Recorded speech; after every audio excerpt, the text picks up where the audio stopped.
Welcome to Signal to Alpha, your essential market briefing. I'm Lady Muriel, cutting through the noise to deliver what moves markets today. Let's get you your alpha before the opening bell. Wall Street just witnessed what BTIG calls the largest and fastest momentum crash in modern history. The semiconductor index SOX cratered 5.33% Wednesday as the Nasdaq shed 1.74% and the S&P dropped 1.52%. ARM collapsed 8.11%, Qualcomm fell 4.42%, and Coinbase dropped 4.65%. Fed Chair Kevin Warsh's inflation-fighting posture is spooking growth investors. BTIG's Jonathan Krinsky warns any quick tech rebound could be a trap. Futures pointed slightly higher Thursday morning, but the technical damage is real. The Senate is advancing bipartisan sanctions legislation renamed the Lindsey Sanctioning Russia and Iran Act. The bill passed procedural votes 86-12 and 84-12 this week. Key provisions include tariffs up to 500% on Russian imports and up to 100% on countries purchasing Russian energy. China and India are directly in the crosshairs.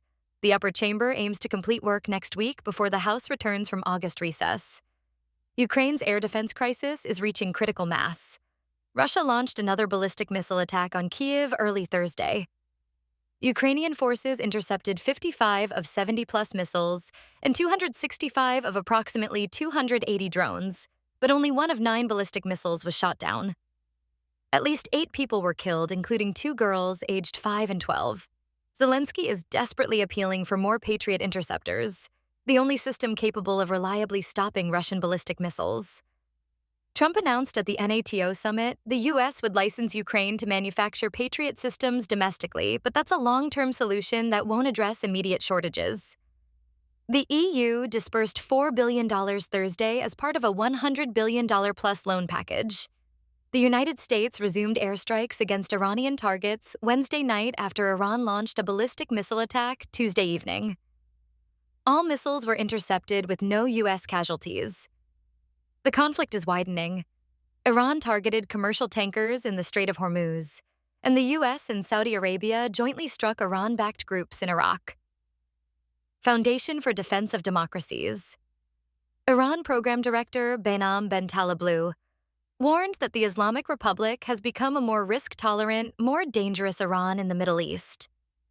Bitcoin is holding $64,852 this morning as investors flee risk assets. The momentum crash has exposed vulnerabilities across growth sectors, and the Senate's aggressive sanctions package could ripple through energy markets and global trade flows. That's your signal to alpha for today. Subscribe for tomorrow's essential market briefing. Trade smart, stay informed. Check us out at capitalcopilot.io.